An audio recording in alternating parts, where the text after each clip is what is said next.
It's down to the final 4 teams. BetOnline has been your tournament bracket headquarters all March long. And now that we're almost down to the finals, we've still got a lot more in store, including baseball and pro basketball and hockey contests and promotions. Get the most up-to-the-minute wagering information anytime from your desktop or your mobile devices. Head to BetOnline today to stay updated on all the action.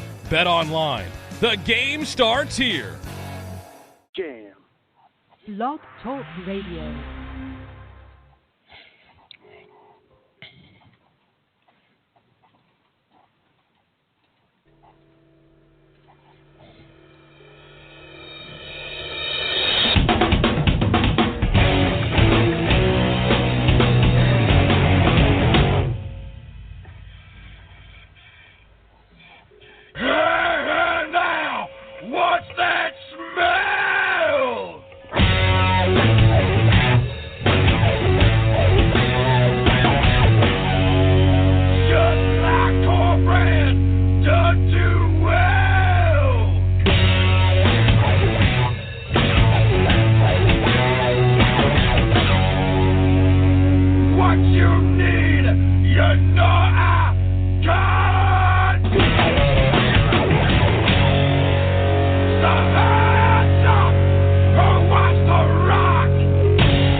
Another Tuesday night, another wonderful time in the Cooper Cave with my new dragon puppet that I got from IKEA.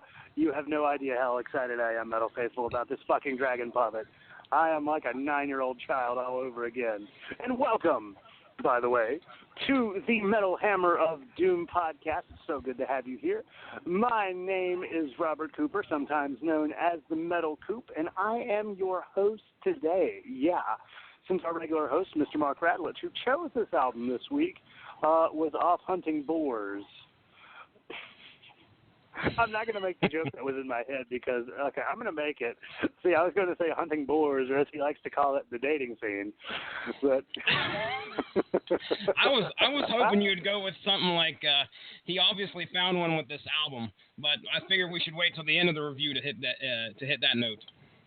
Well, here's the thing. He's going to hunt the boars that look like Pumbaa. We're going to hunt the boars that look like kids with stretchy earlobes.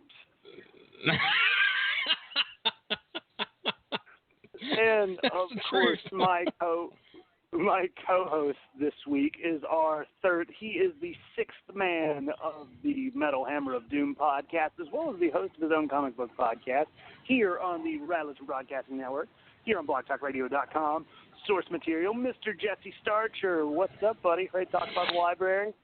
Oh, absolutely. I got a new bit. You ready? Mm-hmm. You ready? All right. Yeah. Have I ever told you about the time my son peed in his own Cheerios? No.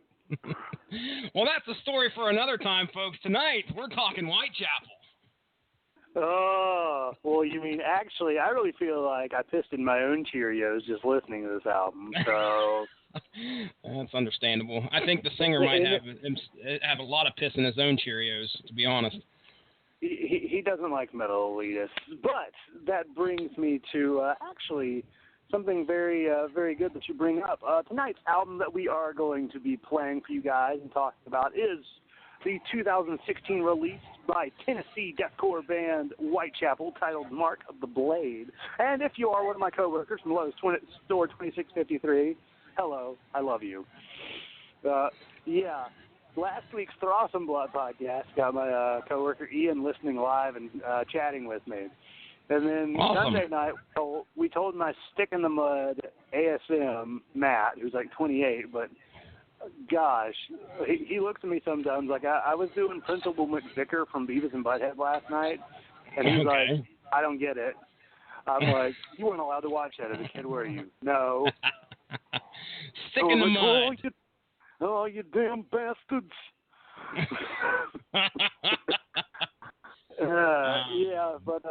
He listened to it, and I came back next day. How was it, man? He smiled. He goes, he doesn't smile that often, actually. He's like, you know what, Cooper? It was great. I didn't like the music at all, so I skipped that part. But you really know what you're talking about. You should go. You get a job in that. I'm like, well, yeah. Funny thing. He's like, yeah. There's not many metal radio jobs, are there? I'm like, there's internet radio or satellite radio. Yeah. But,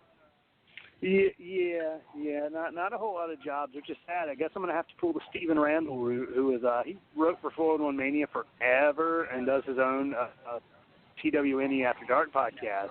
Well, that fucker's living the dream because he's writing professionally for money about wrestling on the internet at Goliath.com. Isn't that wonderful? Oh wow, man, that is an esteemed position that I once lauded after. But unfortunately, I decided to not pursue that one, and I had kids instead. Well, I mean, he has one, only one, but he lives up in Canada, so I guess he's better than both of us. Yeah, they're up there.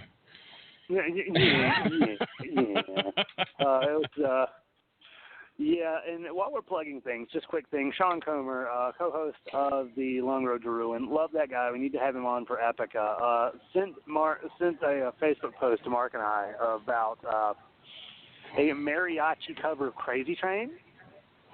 Wow. Did you see I had not had that. No, I saw the coast. I had not had the chance to listen to it, though. It was mariachi? It was. Let me get the actual channel name because... by golly gosh, it is just a revelation to just how goofy it is, which, again, reminds me of the story from Nick Canada, my best friend who needs to be on this podcast. And I know I've told before about Oz Motley. Did I tell you that story? Oz Motley. If you have, I forgot it. Tell it again. Our friend Randy, his cousin Randall used to hang around all the time, so he was best friends with the other guys. He left by the time I showed up. He got married to this bitch who thinks that the government's trying to kill us by keeping weed away. Anywho, so he was at Edward McKay, which is our local used CD book, blah, blah, blah store. Love that place. I think it's only a North Carolina chain. It's got like 3 stores. Anywho. So he looked at this album by a band called Oz Motley and went, oh, I'm going to buy that for Nick because he loves Motley Crue and Ozzy Osbourne. Nick put it in and started flipping through it. He's like, where's the metal? Turns out it was a very...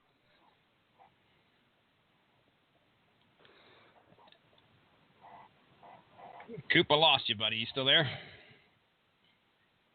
Can you hear me now? Oh, man, he's going to leave us hanging. I hope it's not on my end. I better send him a message. He's going to leave us hanging in the middle of the story. Can you hear me, Coop? No. I can hear you. I can hear you. You're back. You're back. All right. Yeah, okay. All right. All right, so he puts it in. He's waiting for the metal. What the hell is Oz Motley? I think it was mariachi-styled rap music. And there's no connection whatsoever to Ozzy Osbourne or Motley Crue. No, it was called Oz Motley. It must have been some Spanish slang. I don't know. But yeah, wow. It was pretty wonderful. But yeah, through this podcast, I've now gotten a coworker into Throssum Lot. Sweet. Yes. Yeah, and he the other day he came in. Listen to Throssum Lot today. Really? And then I started talking to him like, oh yeah, go listen to this. You know me. I try to fucking tell him everything to go listen to. He's like, well, yeah, he's like, yeah, their stuff's pretty good. I like that folksy stuff. Because he didn't like the harsh vocal. Good folk metal. Yeah, I mean, yeah. And actually, side note, I got my Throssum Lot package in the mail yesterday. Oh, dude, I saw the one guy tag you in what he had got, and that looked like that's a hell of a deal, man. The shirt, the CD, and there was something else, wasn't there? Wasn't there something else you got? A patch. A patch, that's right. Yeah. I mean, saw that one dude posted. Yeah, it was Keith. He used to be on the Monday Night Metal chat with me because there used to be a Chicago, actually Springfield, Illinois radio station that would play all sorts of, like every Monday night. Oh no! My coworker just says, "Have Victor come play his clarinet." Who's this little Hispanic kid named Victor, who's really sweet, but he's not the best worker, and then he talks like this all the time. So at this point, I've started mimicking him on the walkie-talkie, and everybody thinks that I am him. Considering he's about 5'2" and I'm 6'2", there's a big difference, and it's just absolutely music. But anyway, the Monday Night Metal, run by Metal Chris Huff and Tim the Pissmaster, was a really cool little thing. Got me in a lot of good bands. But he was part of that group, and he introduced me to Throssenblatt because he knew that I was absolutely head over heels in love with Would Be Pray. Mm-hmm. So, I got that package yesterday. It was really cool. Came with a shirt, a nice digipack release of the CD. Awesome. Patch, and it was a thing, and a note card, and yes, just a little, just one of the little index cards with thank you written out. I'm sure everybody got a thank you, but it was just nice little personalized, thank you for the kind words and support from the Maritimes. That's good to see from bands like that take the time to, give props to the people that really support them. I mean, support what you love, folks. That is what it's all about. I mean, whether it be music, whether it be podcasts, whatever, share it and support it if you can. That's the way to go. And that's actually something that I think is really important. Like, for example, I've never pre-ordered anything. I've never actually got the album combo pack. It's very rare that I actually will go out and buy something new because, well, I'm just a cheap motherfucker. Hey, I'm right there with you, buddy. Goodwills and pawn shops. We've discussed that before. Oh, yeah, Goodwills and pawn shops. And the local library. That's right. That's right, baby. Which actually, pawn shop yesterday, Max paying for the Xbox, $2. Not bad. And then all 3 Lord of the Rings movies for extended edition, that thick brick, $1 a piece. Yeah. $1 a piece at the pawn shop? At the pawn shop. Damn, dude, I still have not made it up to mine yet. It's on the agenda. I have got to go. I've been hitting yard sales. I got I know.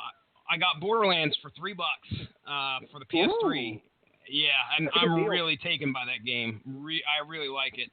And Army of Two, which I've never played, but I know I talked about I haven't heard anything great about it. I know I talked about the Uncharted saga, playing the crap out of that, but yeah, dude. Well, pawn shop. I still got to make it over there someday. I'm going to post a pawn shop pic, and I'll tag you in it.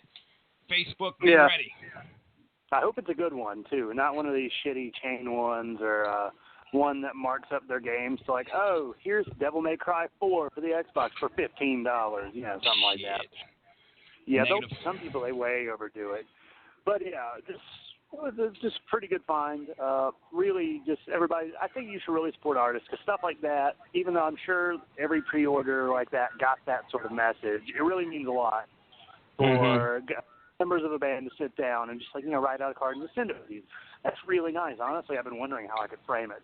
But anywho, thinking of things that I'm sure people wish they were framed for, making this Whitechapel album. So. Yeah, I'm sure if the singer of this band finds this podcast, he's going to fucking light us up. And here's the funny thing. He will too, dude. It's funny because he really hates metal elitists, and I guess the fact that we're doing a podcast and the fact I've used the term deathcore already makes me a metal elitist because the guy absolutely despises thought that any metal band, I guess, should be subgenre. And while I'm not really as bad as I used to be because I think when I started writing, I was an absolute dick whistle about deathcore. I absolutely hated it, and I really still don't like it. But I think in my old age, and talking to people like Sean Comer, I kind of realized that if you don't like something, you can say it's not good, and you can give your honest opinion about it, but you don't have to dwell. That's right. Don't spread your negativity. Don't spread your negativity. Give your thoughts and move on. Well, I will say there's a few times where I have felt that it has been warranted. Like, for example, every time the word Super Collider is mentioned, I go, because that album was bad, and I feel like the Megadeth fan base deserved better, and Dave should have done better. Dystopia was proof of that. But with a band like Whitechapel, I don't like Whitechapel, so I don't talk about Whitechapel really. I don't listen to Whitechapel. There's a few songs I'm like, they're pretty good, but otherwise don't give 3 fucks about it. And I'm to the point to where I'm not surrounded by the media like I used to be when I wrote, that I can do that. I can cherry pick what I want to listen to, like at work. At work, I listen to whatever the fuck I want to, like, well, within reason. Like, it's on the store iPod hanging from my vest when there's no customers around, or if I'm at the straw trailers. Like, yeah, like I was listening to Thross and Blot the other day, Catatonia. I was actually going on a big new wave of British heavy metal kick and found this cool band called Jaguar and one called More. But yeah, there are so many things that you can find. This isn't like the tokusatsu genre, where it's Japanese Power Rangers. You get 2 series, maybe 3 or 4 series a year. That is it. And those series run for 52 episodes. So with that, if there's something you don't like, you're kind of fucked. Like, you're stuck. Yeah. But with metal, you get 10, 15 releases every week. There is more than enough for you to quench your thirst. So, Whitechapel, what do you think of them, Jesse? Have you ever really listened to them? No, sir. This is the first time I have ever had the chance to listen to these guys. I actually, prior to you guys picking the album, I was on Spotify and I was checking out. Again, I'm a big fan of the Kick-Ass Metal playlist that Spotify does, and they put a lot of stuff that I really enjoy on there. Their single Mark of the Blade popped up, and I enjoyed it enough to actually, you can quickly hit like the plus button on Spotify and it shoves it over to songs so that you don't have to go through all the shit to add it to a playlist. You just hit that and then go find it later. I enjoyed it enough to where I actually added it. So when we hear that song, I'll talk a little bit more about it. But that was the first time where I was like, oh, these guys are different. They sound okay. And I listened to that one song. It's definitely a good single to drop. But prior to that, no experience.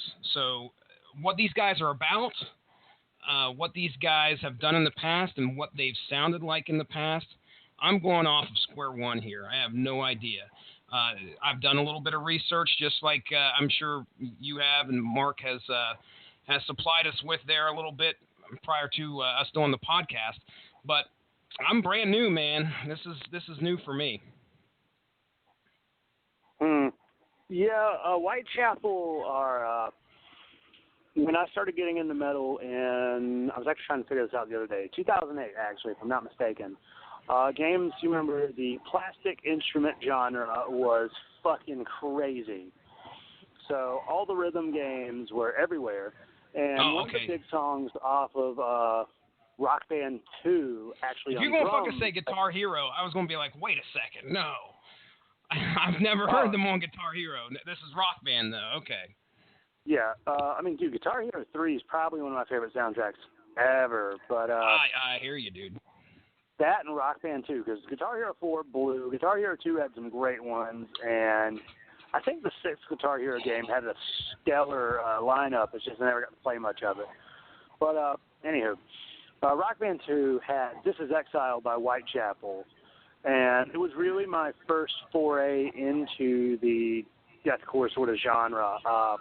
And at the time, it was interesting because at that time, the only black metal I ever touched, I think, was Mayhem's Freezing Moon, which I thought was cool because it had that, like, dark and sinister feel to it. But other things like Cannibal Corpse was too heavy for me. I didn't really like the grunting and growling. So when I heard this, like, the consistent drum beat on This Is Exile really drew me in, and I came to really like the song, and I almost bought their album, but instead of buying it that day, I think I bought, what did I buy that day? Oh, I bought a Guitar Hero game instead from Edward McKay. I bought that in the Forever Hardcore documentary 3-pack. But that's a really good documentary, side note. Good documentary. I love wrestling.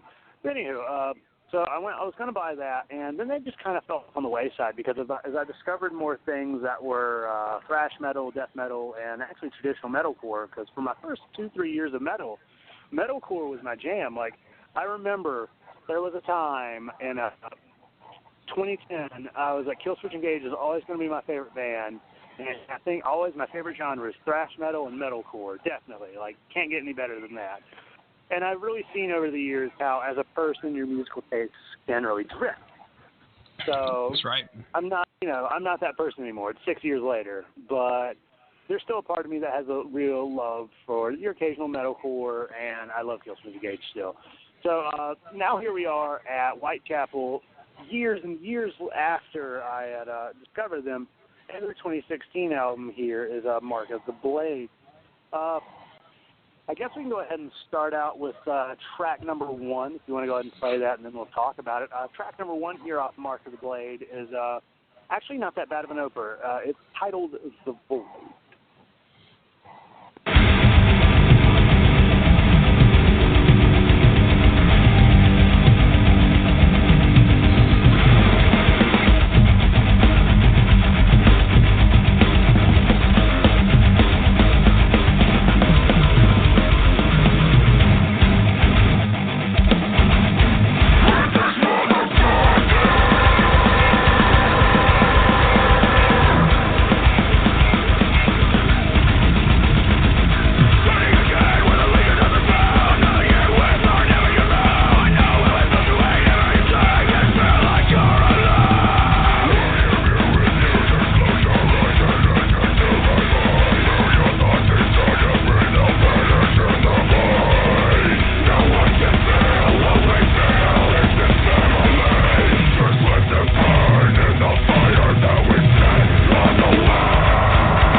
All right. You there, Coop? Oh, good. Did the song end? The song. Was it too loud? Did it scare you away from the phone? No, I got a call and my friends going, God damn it, Coop, get over here. I'm like, I'm in the middle of a podcast. Just say the fucking podcast sucked and come on over. I'm like, 10:30, 10:45. Trust me, it's a shitty album. Like, it'll be quick and painful. Say that it sucked, Coop. But yeah. So The Void.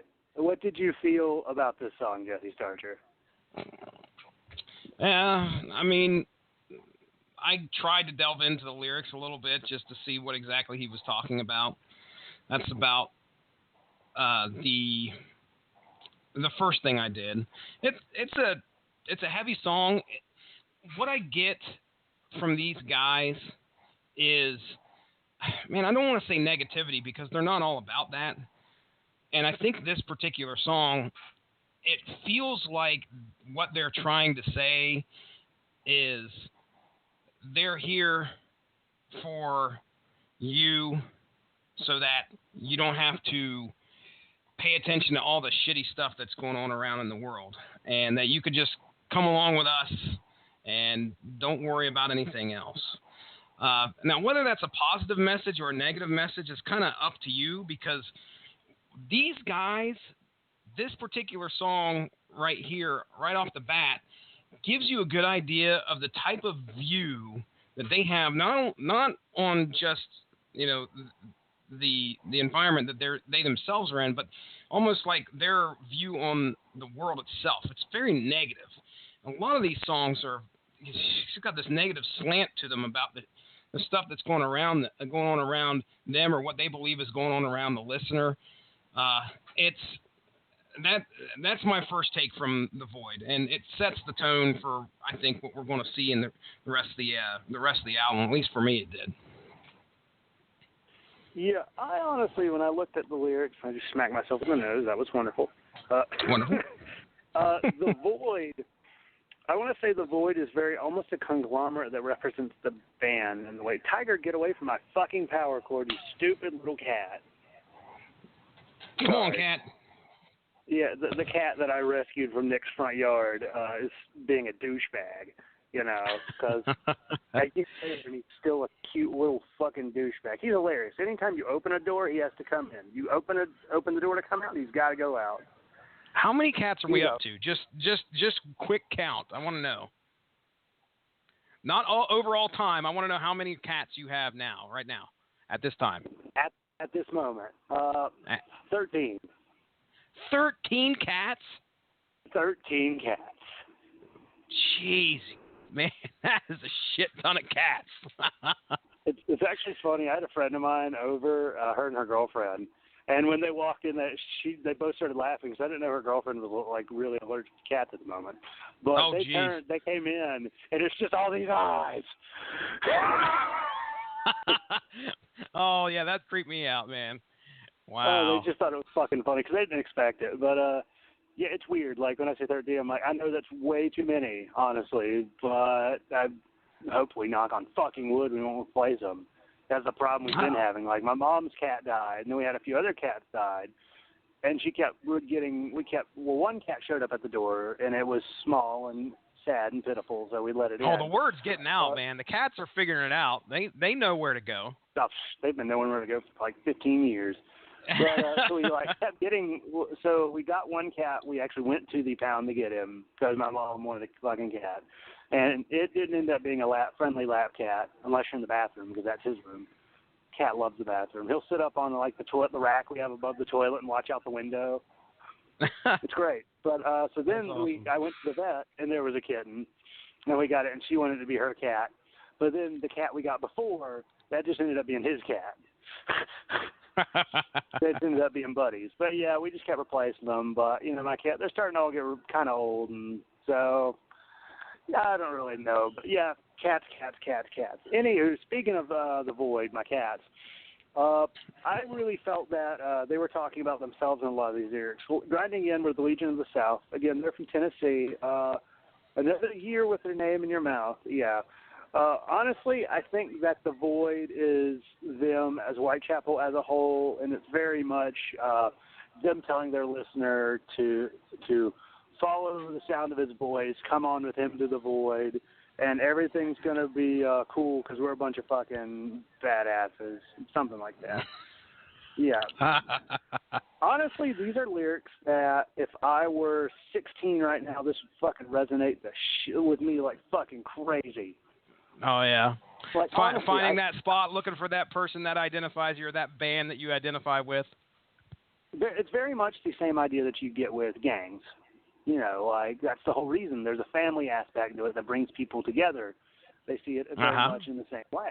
I see it as this band is saying, hey, we're a family. Come with us. We'll protect you.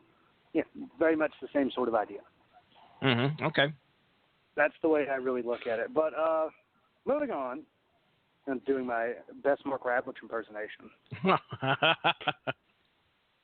Oh, Mark Radlich, we miss you. 50 words or less. 50 words or less, yes, you go. And I love when he tells me that. Like, I try to curtail it, but it still ends up being like fucking 2000. Yeah. They just be like, that shit ain't happening, Mark. Sorry. Yeah, you're talking to. Just like you remember last week, he cut me off at the end of the fifth song and just went to the sixth one. Then I'm like, whoa, Mark, I wasn't even done. We gotta stop, man. I know you're tired, but damn. Oh man. But alrighty, let's go ahead and move on to the title track. Honestly, I prefer title tracks to be the first song, but that's just me. I'm old and weird. This is track 2 off of Mark of the Blade, titled, you guessed it, Mark of the Blade.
manual fade's a little clunky tonight. I noticed. I was like, why is it getting? Wait. Okay, there we go. I swear I didn't touch nothing. I just real quick. I know. I think Mark Radulich has played D&D in the past. Okay, I think that might have been mentioned on here. But if his character name was not Mark of the Blade, I mean, come on, you missed something. You missed something totally obvious here. Good old Mark of the Blade. Anyway, bad joke. No, this is actually a song about wrestling fans. That'd be a real sad song. It would be, similar to. Speaking of, is it Stone Sour's Made of Scars? And I will have a Stone Sour reference here later on in this album too. So that's kind of interesting. Mark of the Blade. What'd you think of this one, Coop? Mark of the Blade, in terms of musical composition, I would say that it was pretty decent, honestly. It was catchy enough. Unlike the first song, which the first song I was into until we hit the goddamned breakdown. I don't like breakdowns that much. Until we hit that, it took all the fucking energy out of the song. Absolutely. This song here was fairly decent. Lyrically, this feels like our lead singer here had a pen and paper on a bus ride to work one day and was like, yeah, man, it took a long time to realize in a minute that a word don't mean a thing. Yeah, like all that fucking shit. Actually, that was the wrong one. I was doing the next song, but let me see. We Ryan, I know you can feel it, let it in. People will hate you in the end, so hate back, plan the attack, then they'll realize they can't crack the mind of a fucking maniac. God damn it. That's wonderful. It rhymes. That's great. Oh, it does. It does. It even has some flow to it. So bravo, sir. I'll give it to him. He's got fairly good flow here, and if this was hip-hop, I would say, all right, brother, go ahead and go to the top 40. But this... Top 40. Yeah, like we rhyme friend and in, and let's see. You can come with me, or you could stay and grow old and let the universe swallow your rotten soul. Turn a blind eye to everything, or take a chance to be blind to model ignorance. Yeah. Actually, I'll let you know. Side note, metalheads listening here, I'm actually a decent rapper. So. I can see it. Yeah, I rapped for my class last semester, and it got me cred among the kids immediately. Nice. And the assistant teacher recorded it and put it on the Facebook group for the teachers, so everybody knew me as Mr. Cooper the rapper. My mom saves everything. Okay, I want you to understand this, Robert Cooper. I don't know about your mom, but my mom saves darn near everything from my childhood. And this past Christmas, she brought a folder of stuff that I had created from like between 6th and 8th grade. One of which was a Christmas rap that me and a friend decided we were just so cool back in 1991, when you were born, sir, to get up in front of the class, and rap. And so I proceeded to, I don't know if you mess with Periscope, but pretty much live Facebooked and read that thing. Well, I performed it, actually, this past Christmas, I think it was. So I, sir, am not a good rapper. I can tell you that by experience and what I got to see, what I unfortunately wrote about 25 years ago. 25 years ago, things were different, okay? Just understand that much when it comes to rap. I was enjoying DJ Jazzy Jeff and the Fresh Prince, Nightmare on My Street, apparently, but a little bit worse for wear. Let me ask you a question. Mark of the Blade, okay? You still there? Oh yeah, I'm listening. All right. One wrestler that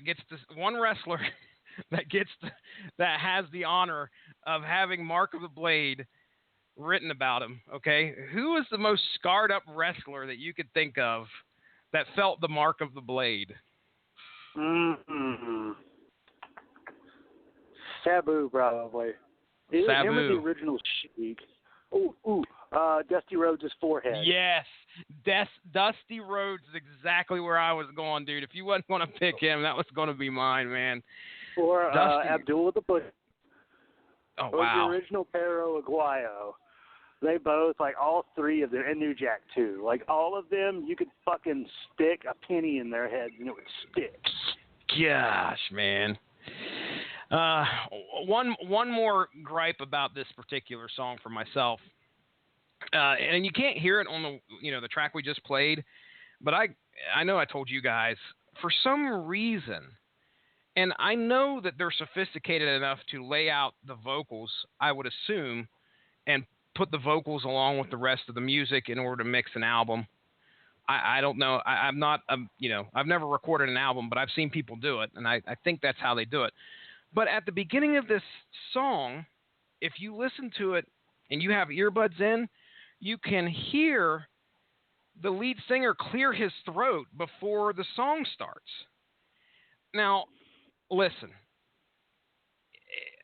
that had to have either been done on purpose and he left it in there like he just doesn't care. I think he does say he doesn't give a fuck a couple times in this album. Well, that's why he's a badass. But I didn't understand it. I was like, why would you leave that in? There have been the intro song to this here podcast itself, as a matter of fact, has been one of the songs that's drove me nuts because of production value. And I'm sure you've heard it, which, again, it may be on purpose, but Who Wants to Rock by Clutch, you can hear the song start before the song actually starts, very faintly for like a good 5 or 6 seconds. And I was always like, why did they not silence that shit? It had to have been on purpose. I think it's stylistic, honestly. Like, I think I'll let was that probably pass. Like, I'm a badass. Like, you know. It's like, come on, dude. I mean, you got to leave clear. And it's bad enough that I hear that and it drives me insane every single time I listen to this track. It's a great track. I enjoy it. I like it. And it's the one that caught my attention with these guys. And it may possibly be, it's close to one of the best off the album, maybe. But that fucking clearing his throat at the beginning of the song is just enough to about ruin it for me. So I'm done bitching about it. All right. And side note, my favorite rhyme that I did for the class was, if you listen in now, you'll be amazed as I'm dropping all the lyrical brain grenades. Because nice. And the kids went wild. They were impressed because the teacher's like, all right, who can rap in here? And I raised my hand. She's like, you can rap, Mr. Cooper? I'm like, give me about 30 minutes to write it, because if I did this freestyle, I'd get removed. A couple F-bombs in there. Oh, sorry, kids. Oh, yeah. Oh, you didn't hear that. All right. So speaking of F-bombs, which, by the way, I get really tired of cursing and metal. It just doesn't do much for me. Like, it's funny because I have such a foul, dirty mouth. But sure. Like here, goddamn gets dropped like a few times. I'm like, can't you think of better words? Doesn't bother me that much. I just roll my eyes at it. I was one of the ones that enjoyed Hell Yeah when we covered it. So, that speaks speaks volumes for my taste when it comes to lyrical content in metal. But I love the high stuff. I love the higher value stuff, the great stories. I've said that many a time. But, dude, there's plenty of time for me to enjoy a great fuck off song or something, So that's me. All right. Well, I guess maybe I just like the high stuff too much. Maybe it's because I'm one of the elitist ones. Oh, here we go. Yeah.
Elitist ones. What do you think, Coop? I think I agree with my coworker Ian, who just said these lyrics are a joke. Yeah. I mean, I know, I get what he's saying, and there's to a degree, heavy metal really is kind of an elitist genre, but at the same time, you're going to find that in most genres of music. There's very rarely there's not going to be really many groups of people that aren't going to be like, have their nose turned up at something. And really, I think it's just another one of those, show some fucking respect. Karma will come for your neck. I'll run all out of patience for so-called elitists. Look, I get this as like almost like a fuck the haters track. Like, honestly, I'm starting to see a correlation between hip-hop and deathcore. Like, there really is. There's a real correlation in terms of lyrical themes. Well, because in my mind, they very much reach the popular. I think the popular groups for both of those are teenagers. Definitely deathcore, definitely a big teenage turnout, because they really speak to things that I guess that are home for a teenager. Everybody hates me. Well, fuck the haters. I'm so much better than them. Or, y'all just need to stop hating. Karma's going to come get you. That's what really this song is about. And while I can respect that, again, maybe it's because they're saying they're elitist. I'm not saying the song is shit. Granted, musically, I just think it's doo-doo-doom, doo-doo-doom. Honestly, did you hear Bulls on Parade? I can hear it in there a little bit, yes. Doo-doo, I can hear it. Doo-doo. Yep. It was just a down-tuned version of Bulls on Parade, and it was really monotonous. And while I can understand wanting to release this track, and I get it, this is something that the singer is very passionate about. Mm-hmm. To be quite frank, I really just don't feel like it does a whole lot in terms of making an impact. What do you think? We're talking. I think that this particular track has a good bit of truth in it, just because it spoke to me on the level of how he seemed to identify with the fact that people just continue to talk shit about anything. Now, you and me both are on Facebook, and how much shit do you see talked? I mean, on Facebook all the time. Somebody else is talking something. It doesn't have to be about somebody in particular, but it could be politics. Unfortunately, everything we see on there, somebody is usually ragging on somebody. And granted, the track is not the greatest in my opinion. I think lyrically, he's hitting it on the head in the fact that it's just like, you know what? You guys could just keep fucking talking. Now, whether he's talking about people talking shit about them personally, or if it's just talking about shit in general, or talking shit in general. I think it's a metal thing. I've seen interviews with the guy talking about how the breaking up genres is just an elitist thing. Mm-hmm. Yeah. Which, dude,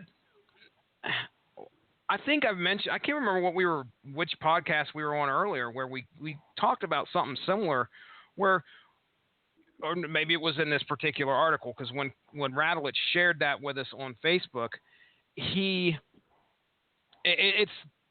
we're human. It's in our blood to take something and identify what it is. I can't listen to fucking let's say Amy Grant and say that that's metal. I have to say no, that's Christian. That's Christian pop or whatever. I've got to be able to identify what that is. And for us to be able to listen to metal and choose what we're listening to, me personally, I don't go, hey, I can't stand that band, and just because they're that type of genre, they suck. I think that was one of the things he was getting at in that article, was the fact that, just because so-and-so sounds like something, they immediately suck. I've never said that in my life. I mean, have you ever said that a band sucks because they sound like a specific genre? I used to. Okay, well, you were at once an elitist one then. But you've grown out of that. You understand that, everybody has their own thing. at some point in my notes, I started talking about the whole. Boy, I don't even want to get into the whole gender identity thing. But then I started taking and then I started thinking about bands that identify as like a country band that identifies themselves as a metal band, and then all of a sudden I wrote down Hell Yeah. You know, it's interesting how we have to put labels on things, and he doesn't apparently think that us putting a label on something and immediately saying that because that label is on there, they suck is right. And I agree with that. I don't think we should be doing that. He mentioned something else about bandwagoners in there, which I don't know if I've ever jumped on the bandwagon for a metal group just because they're any good. Just because a lot of people were listening to them. When I see my daughter listening to a lot of, you know, the pop music that she listens to, I see a lot of bandwagoning there, but that's just because she has got a lot of friends that listen to types of stuff, and she's immediately going to listen to that person and like it. And she's 10 or 11, so she doesn't really have much of a musical taste at this point in time in her life. But I can honestly say that I've never sat there and said, well, you know, everybody's listening to that band, I'm going to jump right on it, and I'm going to love them just the same. It doesn't work like that for me. And maybe there's a lot of people out there, maybe it's the majority of the people that are out there, they do that. But you and Rattlich are about the only guys that I know that really enjoy metal, so I don't see that a whole lot here with us. We share things amongst each other, and you know, whether we hate it or love it, we give it a shot and listen to it. I mean, look at how many albums we've done so far this year that we've just kind of shat upon. So that's the end of my rant. Go ahead, Coop. Okay. So let us go ahead and move along to the next track. I told my friends 10:30. Yeah, it ain't gonna be fucking 10:30. What are we at, 4? We can, dude. Yeah. If you want to shotgun these things, you let me know, and I'll cue them up. We'll rock and roll. Well, part of this is the fact it's me, and you know I'm one of the most decompressed people conversationally that I've ever met. So yeah, just for example, have you met yourself, sir? Well, yes, I have. I have, yes. So let's go ahead and move on to track 4 here. It is titled "Bring Me Home."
Well, too bad we can't say "Bring Me Home," Coop, and that'd be the end of the show. But "Bring Me Home," what do you think?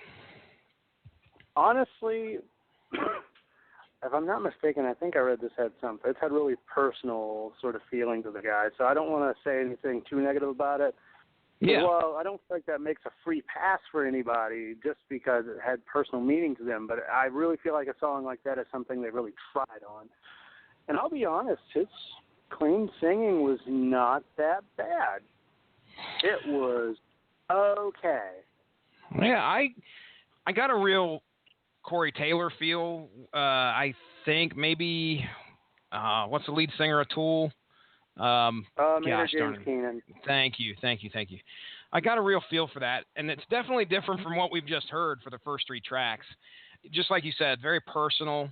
I think it's about the loss of his friend, if I'm correct, because at the end I think he's cursing the world for taking his friend away or something like that. But it's it's laid back, it's slower. We got some gravelly stuff there in the middle where it gets heavy and intense with his vocals, but most of it's just like you said, it's not bad at all.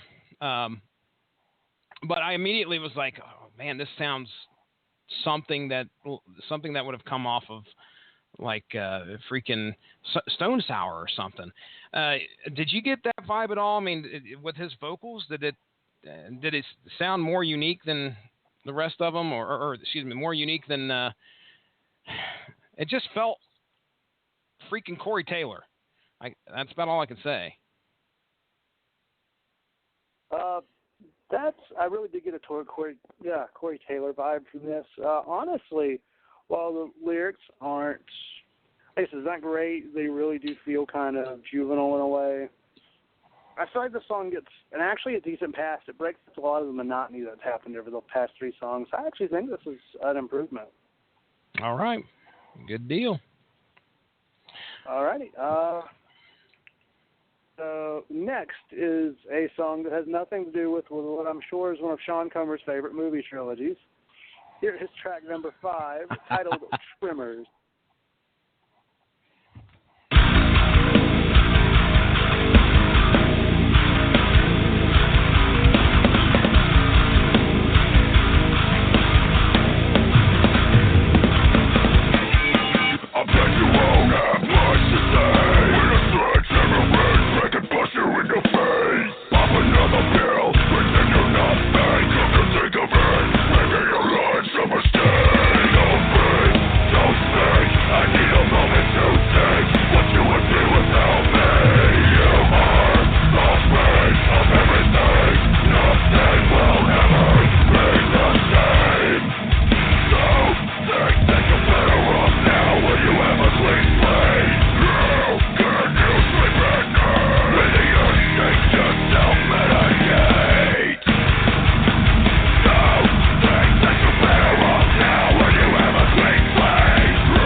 Coop, have you watched Preacher yet?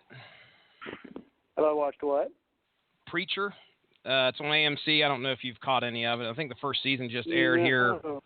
Okay. I need to because I love the comics. Okay. Do you remember Arseface? Yes. Tried to blow his brains out like Kurt Cobain. Yes, sir. Well, that's the picture I get when a sledgehammer rears back and busts you in the face. You end up looking like Arseface.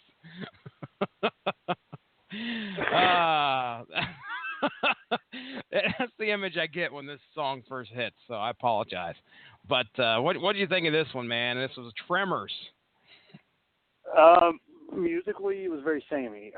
Again, I thought the Take Me Home was, I was like, okay, was pretty good. All things considered, I was like, it's got it was different. While it's not the same sound the band's had, it shakes it up. This song here, I'm like, oh boy, here comes that status quo. Yeah. And lyrically, it is the status quo for this band. Nothing really going on.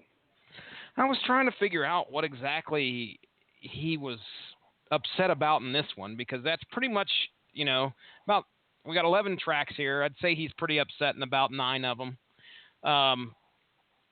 The feeling I got was like he was kind of giving that middle finger to somebody that he left behind who thinks they're going to be well off without him being there.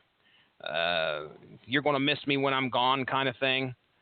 I don't know if that was it or not. Just looking at the lyrics, I couldn't put 2 and 2 together on some of the things, so I may be off on that. But you mentioned Samey. This is not one of my favorite tracks on here, although I appreciate the graphic violence at the beginning. Musically, it didn't do it for me, so that's it for me, man, on that one. All righty. Well, speaking of Sammy, let us move on to the next track on this album. It is titled "A Killing Industry."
Imagine the pit goes crazy when that fucking song hits.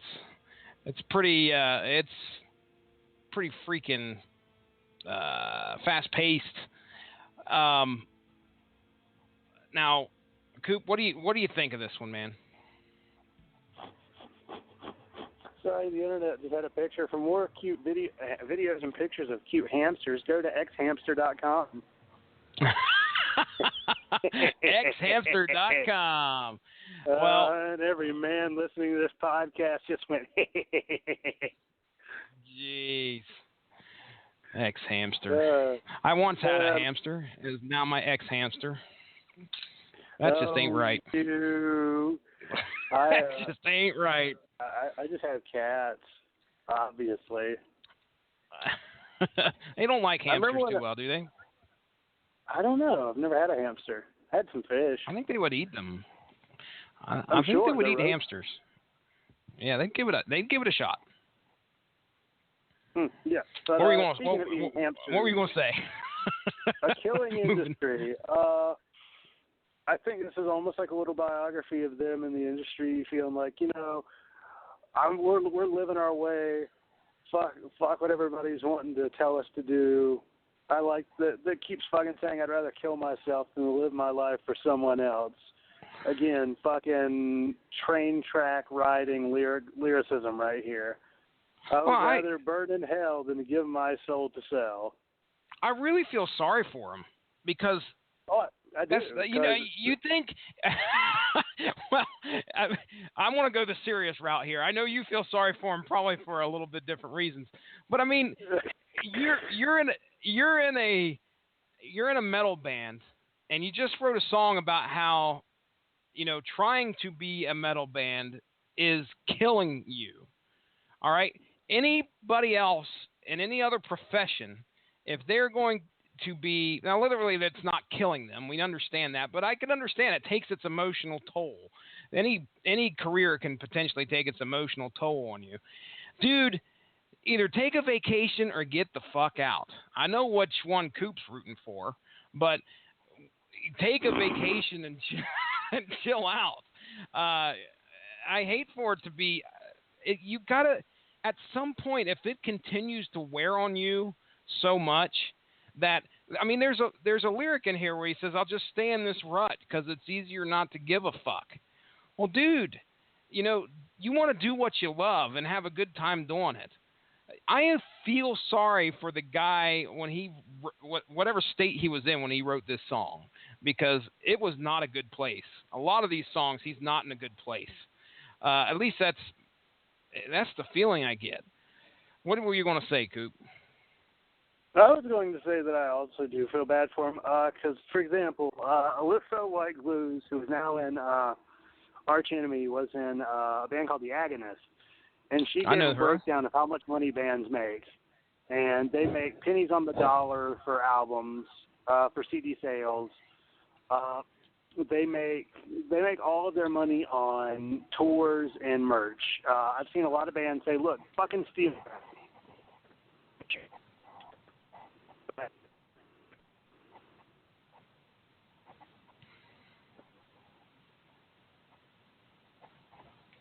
You still there? Yeah. Did I cut out? You did. You God said they damn make. It.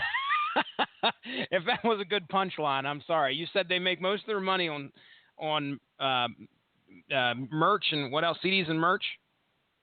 Yeah. Well, no, they make most of their money on touring, actually. Touring. That's right. Yeah, because they make absolutely nothing on CDs, really. So yeah, most bands just steal their stuff. I've seen bands say, "Hey, here's fucking download of our album, go at it." And fucking they'll just make up money, and they'll try and make their living on the road because, I mean, travel expenses, you've seen that from wrestlers. Yeah, they make a certain amount, but it's a lot of money having to travel around, trying to eat healthy, and not fucking kill yourself by 40. And, it seems like a really hard industry. I'm sure you've seen stuff from 80s bands talking about, like, I think it was at Rat or something, living off of ketchup and crackers before they hit it big. Jeez. I mean, it's a tough industry to live in. I do see what they're saying here. I guess because it's coming from this band, I take it less seriously. Yeah, I wouldn't know the first thing about trying to make it as a band. There's no way. I watched making the band once. Making the band one time, one episode. Yeah. Well, yeah. I feel sorry for him. That's all I can say about it. I just hope, and we're more than halfway through the album, and I was kind of hoping that maybe we have a happy ending here at some point. Maybe we're going to work our way up to a happy ending, and maybe we will. Let's find out, I guess. Well, we're going to get our happy ending. It just depends on whether or not it's legal and if it comes from a Chinese massage parlor. You knew that was coming. Oh, hey-o. You knew that was coming. Hey-o. Hey-o. All right. So next up is the next track here, which is me listening to this album. It is called Tormented.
Tormented, man. What do you think of this one?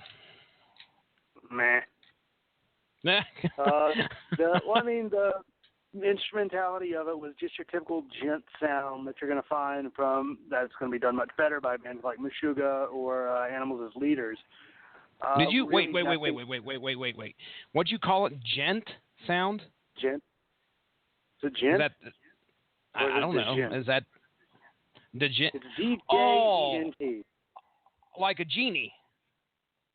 Yeah, like a right? gin. Okay, yeah. I got you. Well, I didn't know. I've never heard that before, so I've learned something new. Very, very nice. Yeah, gin. That's what people typically describe, sort of. Yeah, so it's gin. Okay, that's what I thought. It's just typically like if you ever listen to Meshuggah or Animals Leaders, some of the music by Periphery. They all kind of have that sort of beat to it. The dun dun dun dun dun dun dun. Like it has that really tied over, I guess, instrumentality to it. Like the notes are held over, if you get what I'm saying. Sure. Sure. I think lyrically this is one of those I'm going to kill everybody songs. Dude, I don't know if I've listened to too many tracks that we have covered on this show that are as violent as this one. I mean, this gets straight to the point, talking about like, we're going to kill everybody that you know, and how's it feel to lay your head with the rest of the ones in my basement? I mean, this guy's like a fucking psychopath, dude. He's a fucking psychopath. The way I look at it is that it is your typical your teenage murder fantasy. Okay. Like, I had a friend of mine once who was like, I just wish it were the Dark Ages, because he was an idiot. That's why I said this. I could just kill my parents. Nobody would notice. Oh, dude. Jeez. His stepdad was a prick, but he was an idiot. Well, you got to be in a dark place. I just think it's one of those immature ways of looking at life to where you can't really take out your emotions in a productive manner, so you just get really angry and want to hurt something or talk about killing stuff or something. And not in the way that a band like Autopsy or Cannibal Corpse makes a story out of it. This is just like, rah, rah, rah, rah, kill your family. Yeah, this is clearly one of the most violent songs on this album, I think. And I don't know. Like I said, I'm new to Whitechapel, so I don't know if this is a staple in their repertoire that they pull out every once in a while, or what. We've already talked about how kind of dark and sad and gloomy the album is. Now we're just taking it into serial killer territory. So kind of crazy. Tormented, yeah, definitely. The guy is, for sure. Yes. So, going from Tormented, let's go ahead and move on to the instrumental on this album. This is called Brotherhood.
All right, Coop, Whitechapel with lyrics or without lyrics?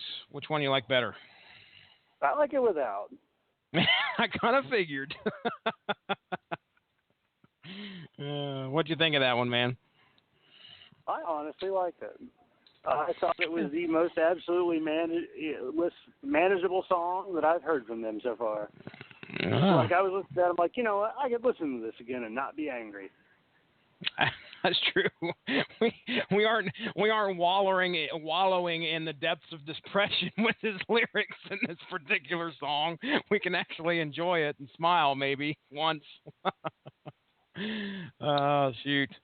Yeah, I don't have a whole lot to say about an interlude. It sounded good. It wasn't horrible, so it gets a pass for me. I mean, it was decent.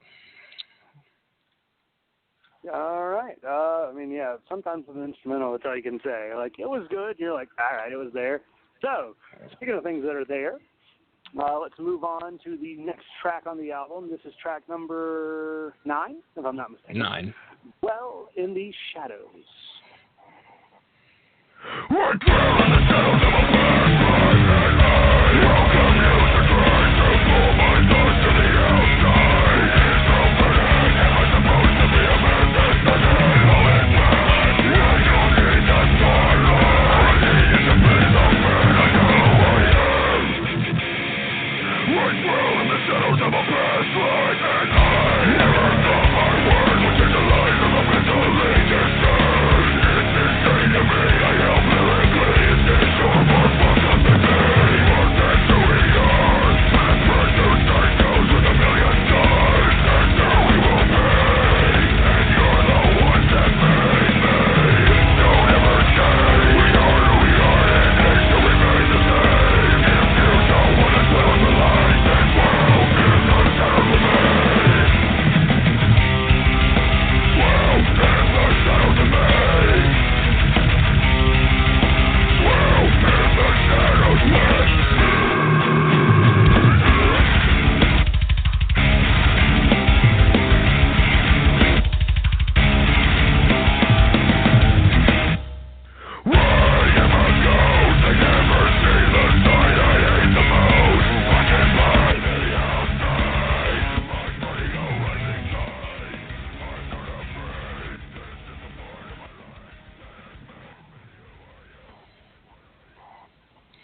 What'd you think, Coop?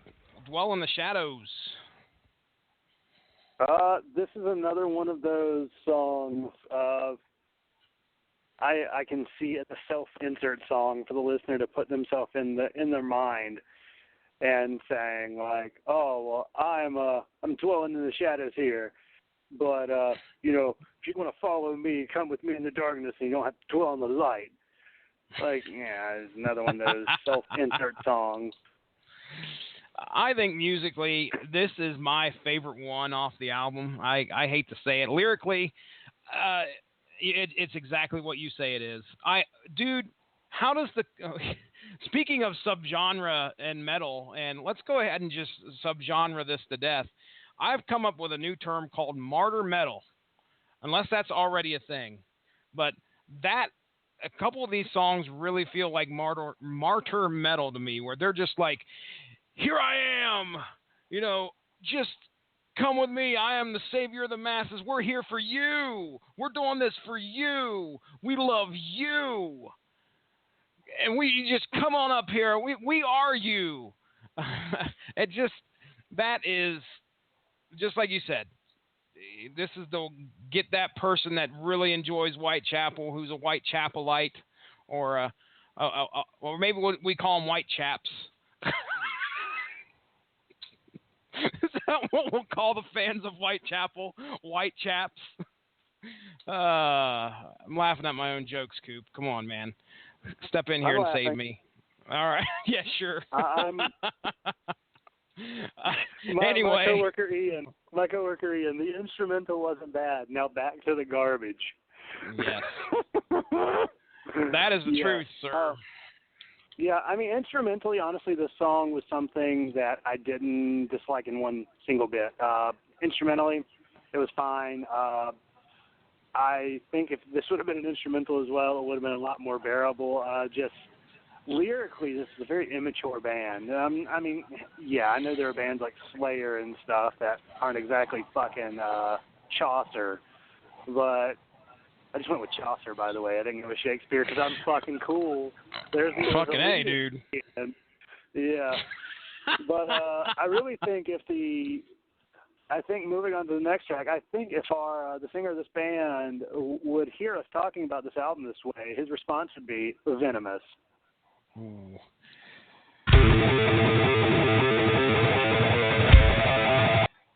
There's a Disturbed song that starts out just like that, I swear.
Whoa! Bless you. And that was away from the phone. That was a sneeze, man. You can actually hear me sneezing from one end of the store to the other. And I work in a very large store. You don't hold back, I got man. some power. I don't. Actually, I hurt my back this weekend. So, like, sneezing was death. Oh, dude. I thought you was going to say you hurt your back sneezing, which I've heard people do that too, man. And no, even worse. If you fucking hurt your back sneezing, it's going to tear you apart, man. I bent over, and then when I came up, I'm like, uh-oh. And what made it worse was that was a night where one of our people, his schedule got fucked up, so they let him take a 4-hour lunch. And the little fucker never came back. Did you say a 4-hour lunch? 4-hour lunch. 4-hour lunch. 4-hour lunch. All right. Yeah, but he never came back from it. So it was me and another kid. And mind you, since we assumed that the third person would be here, we took extra time to do extra work. We'd been neglecting all week. So I hurt my back at 4 p.m. I did not get off until 2:15. Oh, man. Yeah. We've discussed your work ethic before on here because you're insane and decide not to take any time off or anything like that. I assume that that's probably the same here. You didn't call in sick or anything afterwards? Nope. I went in 11 hours later from a 1 o'clock to 10:30 shift, and then I worked yesterday from 6 p.m. to, well, actually 11:30. And today my back's still twinging a little, but I'll be okay. Oh, you're a fucking madman, Coop. You're a madman. Hey, I am. I'm telling you, I think they're trying to rocket ship my ass to management. We'll see. All right. Making that sweet cash so I can pay off all those fucking student loans. That's Skrilla. That's right.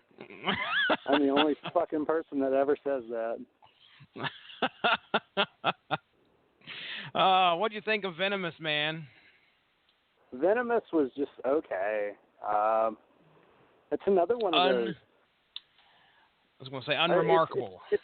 It's unremarkable. It's another self-insert song. Actually, just because, I'm trying to finish this up because my friend's going to bed at midnight. We got Botchamania to watch, fuckers.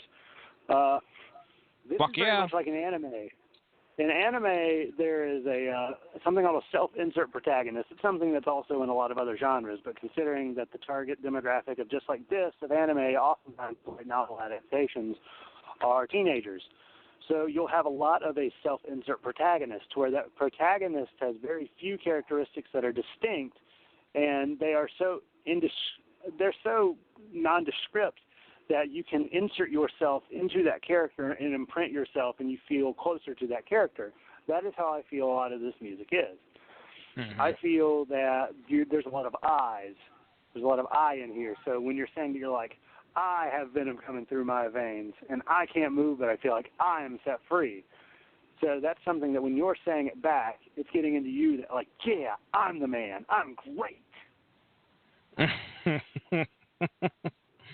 Well, at first I thought this was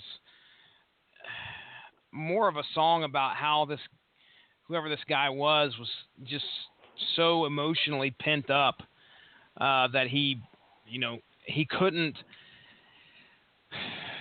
for some strange reason, he could not unleash as much as he wanted to.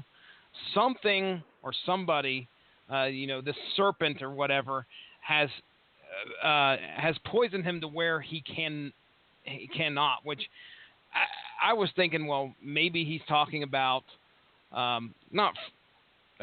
what would be the word? Like political correctness or something like that. Like somebody who, used to completely spout off whatever they thought. And then all of a sudden the era of political correctness came in, and they have to hold themselves back.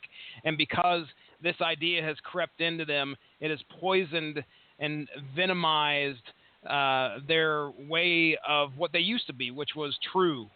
And I'm not saying it was right, but it was true and pure. Their reactions or their expression was pure at heart. And now all of a sudden there's something in there that's crept in, and it's making him hold itself back.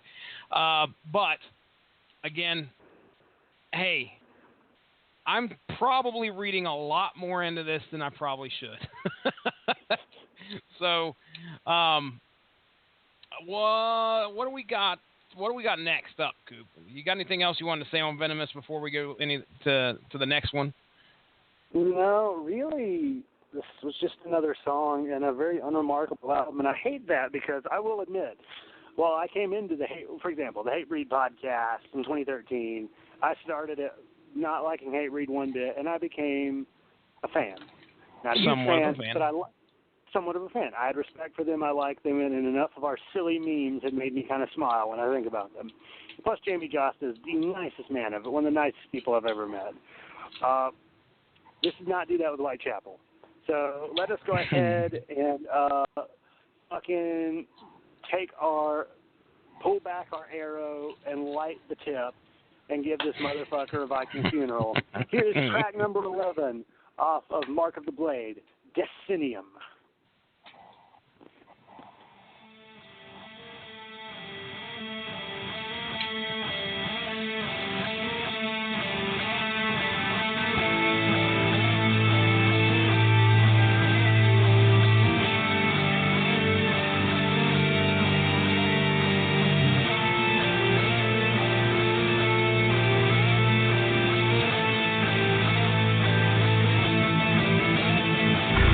Burn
Insert Coop here.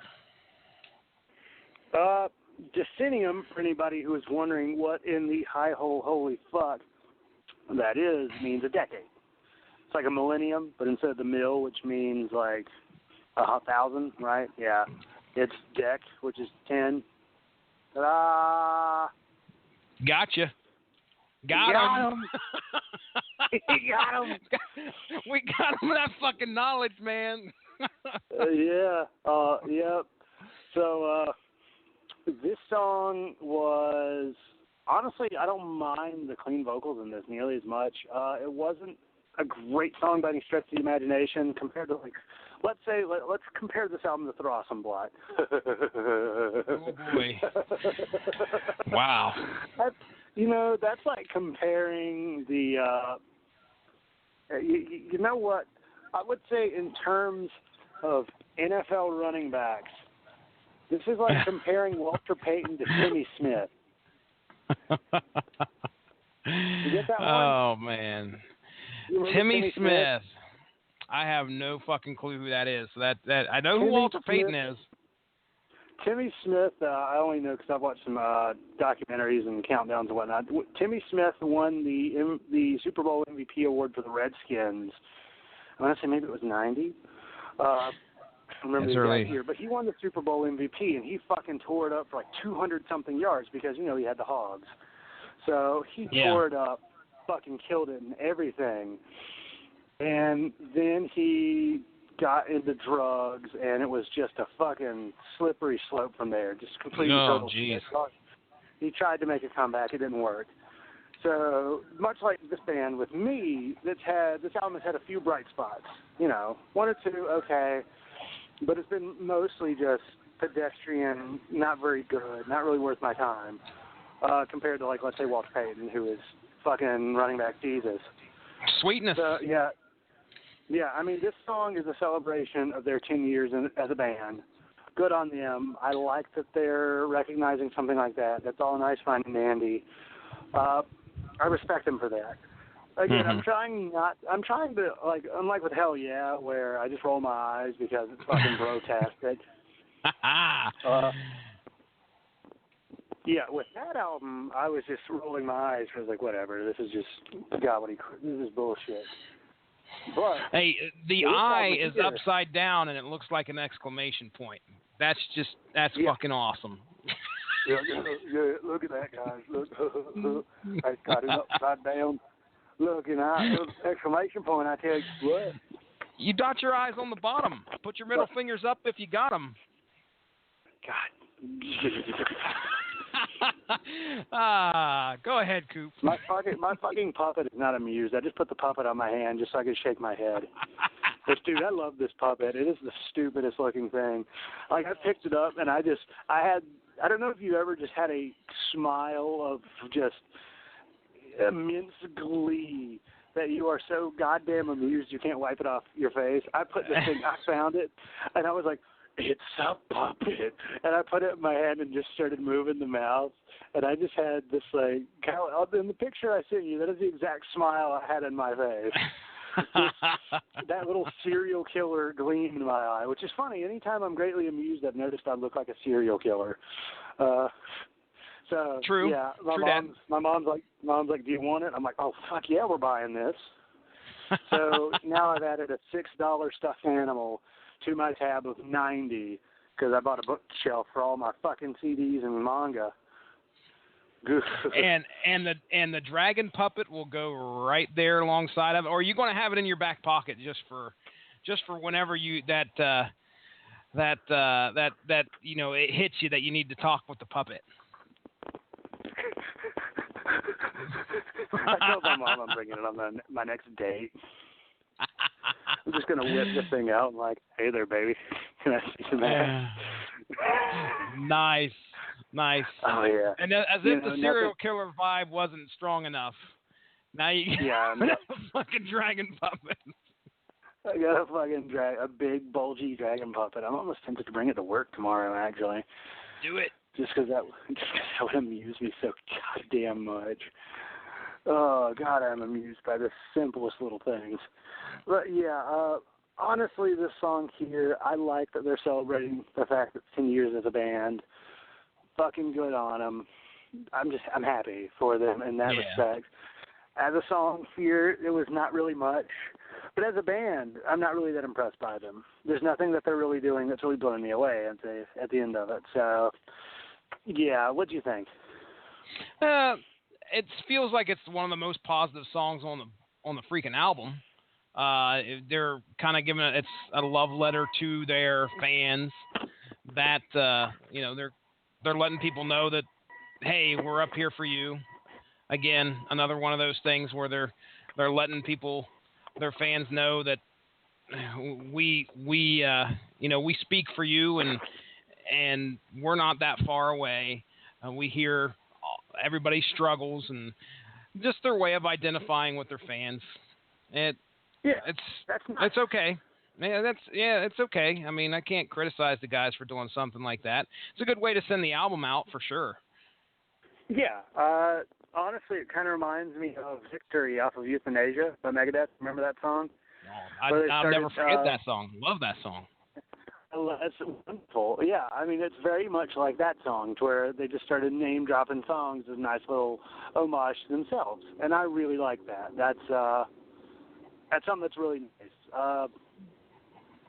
Yeah, so what did you overall feel about this album, grades and plugs and all that bullshit? All right, here we go. Okay, I think I know why me and you might have a bit of a distaste for this album, okay? For adults? At one time, I believe you were referred to as Funtime Robert Cooper. Am I not correct? I am still Funtime Robert Cooper, because there Mark Radlich will make the joke, and I'll no-sell it. Because the reason that is because I didn't hear him. Like, it didn't come across over the speaker, so I would just not respond. Okay. Yeah. All right. So that's I'm laughing internally. I got you. Well, Funtime Robert Cooper, that's a pretty positive type of thing, a positive moniker to go by. I'm a pretty positive guy myself. I enjoy upbeat, in-your-face music. I'm not down with the whole depression and, the violence. Sometimes I can enjoy some songs that do that. We will have to talk at one point about how much I was into ICP at one point, okay? No, did you have white boy dreadlocks? Dude, if I could grow one dread on my fucking head, it'd be fucking amazing. I walk on water at the same time. You're literally gonna fucking grow one dread. That's it. One dread, dude. Trust me, it'd be a fucking accomplishment. But yeah, this album and this band, if this is what they're known for, is being the kind of sour Sally, the negative Ned, whatever you want to call it, I'm not a big fan of that. There were a couple bright spots on this album that I thought, oh yeah, I can definitely get down with that track. But for most of it, it didn't speak to me. So this is completely personal. Whatever I say is completely subjective. So anybody out there that, don't take my word for it. Again, this might be something for you. You got a little taste of the album listening to it with us. A lot of these songs, dude, hit like 4 minutes or more, which is, they're sitting right at 4, which is that's a typical song. Yeah. So this isn't like your fast hit him up and boom, wham bam, thank you man, we're out of here. These guys go on for a good bit in their songs, and as poo-pooed as we have on most of their lyrical stuff, this is definitely somebody out there is going to enjoy it. And I think what the lead singer has mostly said in the past is that, dude, if you fucking like it, great. That's your thing. We're not here to tell you one way or the other. We're here to give you an opinion from our own hearts and our own minds, and you are out there to make up your own mind. So by all means. Now, as for ratings, I give this 2.5 out of 5, and that's I guess where we'll leave it at. You want me to go ahead and get into plugs, man? Well, I'll go ahead and give my final thoughts, and then we'll plug. Okay. All right. All right. Since, actually, you took the rating system I typically use. Good on you. Since we have 3 alternating systems here, since I guess a thumbs down just wouldn't say it. Honestly, if you like this album, if this album is for you, that is fine by me, because this album, honestly, is crafted in a way that really is set for, I would feel like, a more teenage audience. Maybe just, if you like that sort of thing, that's what it's really crafted for. Honestly, that's not me. That's not what I'm here for. And really, just lyrically, this does nothing for me. I felt like the lyrics were juvenile. Overall, the music of it, while towards the back end was actually kind of refreshing, it wasn't all that great. It was very repetitious, and not in the thrash metal way either. It was just kind of droning, which is not in the doom metal way. It was just droning. Yeah. I just didn't really like it all that much. Really, this doesn't do anything for me. It doesn't change my idea of the band. And I'm still pissed off they had an album called a song called The Saw is the Law. Fucking 14 years after Sodom already fucking did it. Dumbasses. So, anywho, my rating for this 4 out of 10. Actually, no, 3 out of 10. 1.5 stars. I'll give it about a 3 out of 10. Overall, if this is for you, that's great. This is just really a below-average album for me, not very good at all. So, plugs, Mr. Starcher, go. All right. Well, once again, I want to thank you guys thank you guys. Mark couldn't be here. He's here in spirit. He's probably eating some bacon right now, or at least thinking about it, if he got himself a hog. He's always thinking about bacon. So am I, come to think of it. I just don't go out and shoot me one. What? I don't like bacon. No, wow, I don't. That's definitely not the status quo there. That's for sure. Status Quo is a good band, though. Okay, all right. Well, I do know a band. I do know you remember Crisscross, right? Of course. Of course. There used to be a rap band called Quo, and they were 2 kids. So I know of a rap band called Quo. You know Status Quo? I know Quo. Anyway, plugs. Thanks again for letting me come on to the Metal Hammer of Doom. I know I'm the third chair, as Mark always says, and you always say, but it's I always enjoy having the opportunity to come on here, speak a little bit of metal, and learn a lot. That's the whole point of coming on here, so I can learn and actually discuss stuff with you guys in person. Folks out there, I want to encourage you. If you enjoy this podcast or any other podcast, feel free to share it with your friends. Let them know about the fun stuff you get to listen to. It's all about sharing the love. That's all it is. If you enjoy something, please share it with somebody else you think will also enjoy it. The Radulich and Broadcast Facebook page, Radulich and Broadcasting Network Facebook page. Go give that a like. You can stay up on top of all the great podcasts we have out there that gets offered. We have something that comes on just about every other day of the week. My show, which is Source Material, I'll go ahead and plug that. Just as Robert spoke there earlier, it's a comic book podcast where we discuss certain storylines that happen in comics, and sometimes we just BS about stuff. The last episode that dropped was the What You're Reading special, where I had 4 previous guests come on and talk about some of the stuff that they had been reading here recently, just to give some of our listeners a taste of, if you like comics and you want to find out what other people are reading and what their opinion is of it, and maybe find out what's going on, you haven't had a chance to pick up a comic or two. I had some guys on there to talk about what they're reading, and it was a lot of fun. Coming up soon, my good buddy Benjamin J. Cologne, friend of mine and friend of the network, the Long Road to Ruin title card artist, Benjamin J. Cologne, is going to record with me tomorrow, and we're going to be doing a story called Spider-Man Nothing Can Stop the Juggernaut. And Benjamin's got some personal stories that he's going to share with us, because this is like one of his favorite stories. His birthday's coming up next month, and he specifically requested, he's like, we got to do these 2 issues. And I said, all right, man, sounds like a plan. So that's what we're going to do. Alan Moore month is on its way around the corner here in August, so I'm getting prepared for that also. And I think that's about it. I mean, give a shout out to my buddy Ronnie Adams, who always co-hosts Source Material with me, and of course has his own podcast, the Screaming Boy podcast, which we did record something there a couple Mondays ago. Should be coming out here pretty soon. It was me, Ronnie, Adam, and Justin Thomas. Had a good time. We talked all sorts of fun stuff. I'll let that drop. It'll be a surprise because I don't want to ruin it. That's it, Coop, man. Thanks for having me on here. I had a fun time discussing this album with you. Even though it wasn't the greatest album, it was a lot of fun. No, of course. We always have fun here. As for my plug, my friend Sean Garmer, I always love to plug that guy. I love him to death. The WTM Network on Spreaker.com. You can find his Wrestling to the Max podcast, which I think he does twice a week. That guy's a fucking champ. Wow. Well, yeah.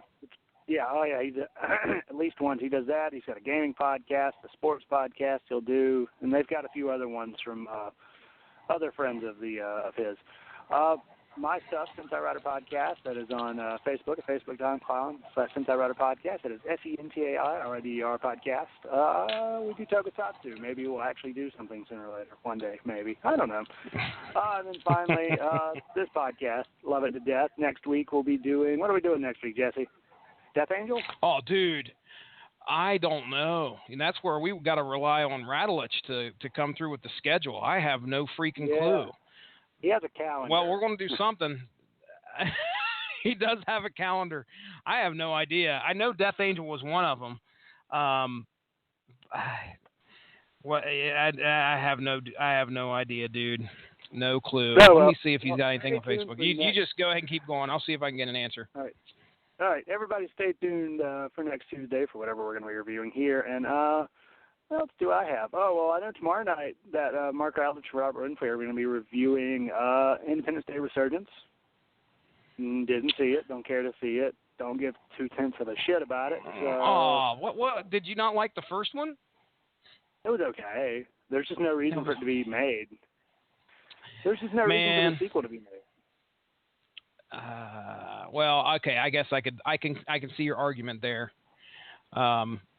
I love the first one though, and I was all excited about the second one. But according to, did you see Winfrey's kind of his not attitude, his take on it so far? Pretty low bar. Yeah, and they missed. It's unfortunate. You know what? Unfortunate. All they had to do was just hit Sweet Chin music, and they couldn't even make Sweet Chin music. Just couldn't do it. I mean, well, they had the high bar. Okay. Well, they couldn't even hit the low bar. It's just disappointing. But anywho, let's go ahead and get the fuck out of here. Next week, mandated reporter Mark Radlish will be back, and so will I. So, for Jesse Starcher here, host of Source Material, and Radlish, a broadcasting superfan. Still probably is, even though he's a member of it. I got an answer. Hold on. Before I'm gonna interrupt your outro. Gojira is our next. Magma. Yes, so that's what we are to be expecting. I have listened to 3 or 4 off of that album, and I'm very impressed. I haven't listened to the whole album yet, but that'll be a fun one. Yeah, looking forward to that. So, there you go. Next Tuesday, 9:30 p.m. Eastern Standard Time, Magma by Gojira. So, again, for Jesse Starcher, host of Source Material, I am the Metal Coop, Robert Cooper, and I hope everybody has a good week. Now, be well, be safe, behave, and keep the metal faith alive. And let me find the outro music. Hit it. Woo-wee. Metal Hammer of Doom outro. I just keep venting as we go. I'm looking, dude. What in the world? Sing it for me, Coop. How's it go? Hail the Apocalypse, something like that.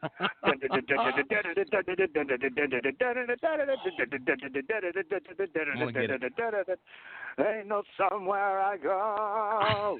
I stand with no roses thrown, desperate in the typhoon, swinging the hammer of doom. Wow.